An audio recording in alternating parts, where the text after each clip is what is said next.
This is pretty cool.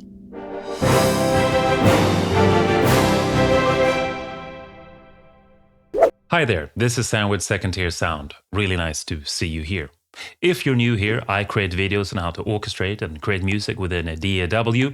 If that interests you, perhaps subscribe. And also my patrons get access to the music and the MIDI files that I create for these videos. Anyway, recently I reviewed the Woodwinds library, the new one that VSL creates. And so they wanted to send me more instruments. I'm like, kind of don't have time right now. All right, if you insist, send it over, I'll check it out. And I'm actually quite happy I did. So before we get into it and see how it works, let's just listen to it a little bit.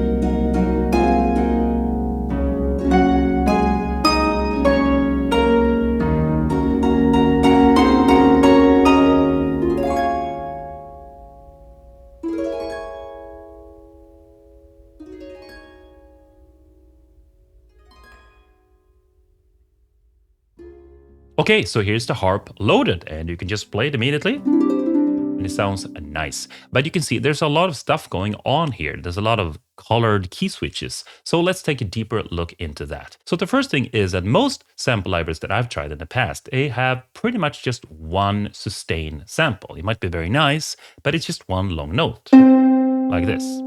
Now, this library offers you a few options. So, for example, if you hold down the sustain pedal, then it's a long sound. It rings for quite a bit. But if I don't have the sustain pedal, it still rings, but it dampens much quicker.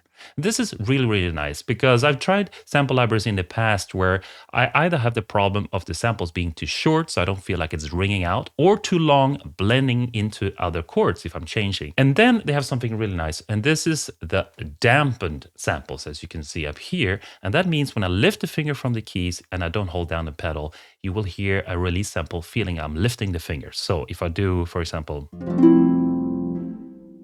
it's really pretty. Now, I'm obviously not a harp player, so I don't know the proper technique of dampening the strings and how you do and when it sounds, when it doesn't. But I find that this gives extra detail so you can...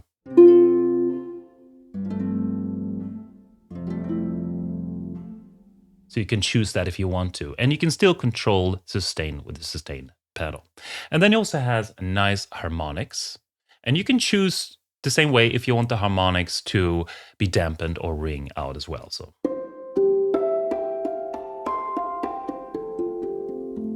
And a tip to everybody out there, use these samples because they're really nice. Even if you don't have this library, any harp, use them as sort of building textures with your orchestra to have the harmonic harp playing at the same time without a mellow instruments. It's really, really pretty. Try it out. And then we have bisbigliando, which is a certain technique of harp. It sounds like a guitar almost. You're repeating several notes with your finger.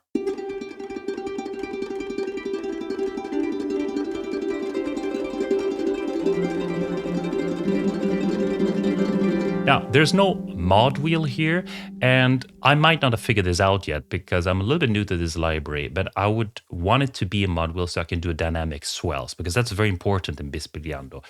The only way I've found out how to do this so far is to hit the keys harder and softer, but I could be wrong about that.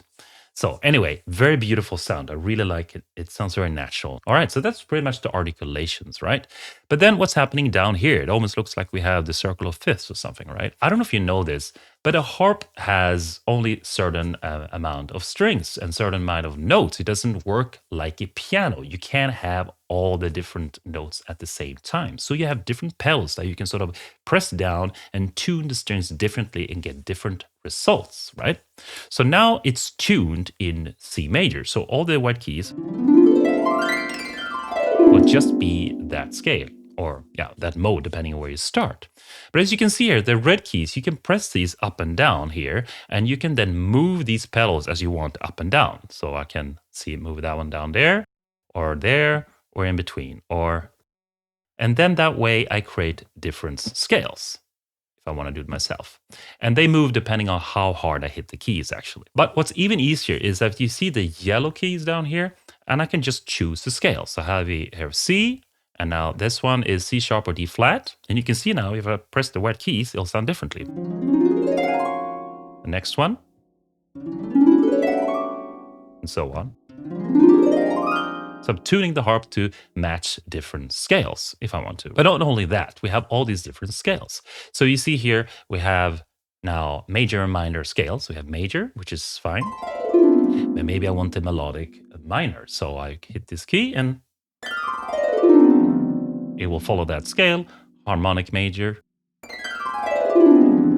and harmonic minor. Yeah, really nice. And then something I really like, and this is chord. Now, I wouldn't say it's an actual chord, but all the keys follow a specific harmony, not just a scale, but a certain chord. It is very pretty. So here's a major 7. Or the dominant one. Yeah. Because I find a lot of harp libraries, they have, major and minor runs, but here you can do so much more. Minor, major 7. Yeah.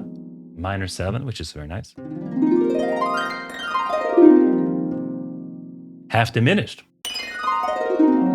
And diminished. All right. And then we also have whole tone scale, which is just one scale, obviously.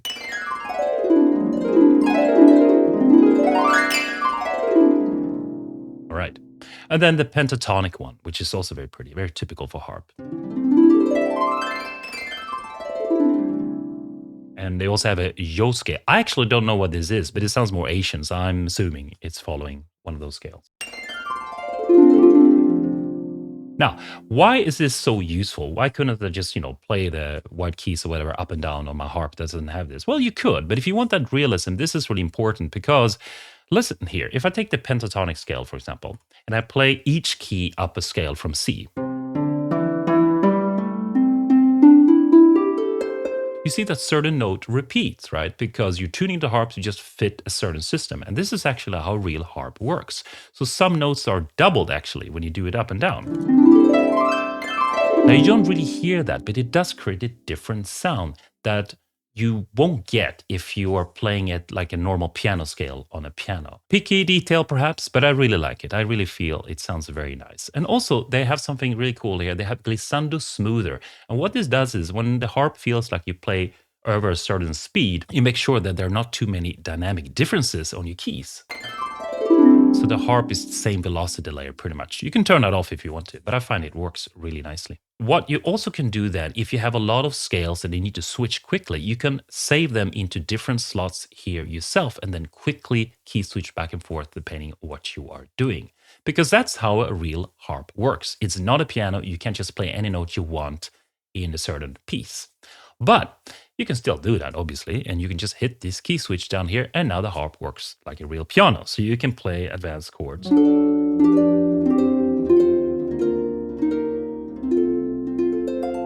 That doesn't fit a certain scale.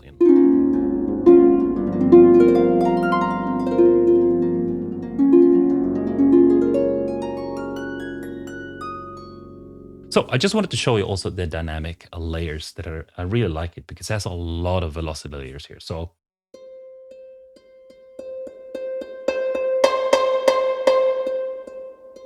and I really like that sort of little bending it feels like when you hit the key or the note or the string rather so hard that it bends out a little bit. So you can especially hear it down here.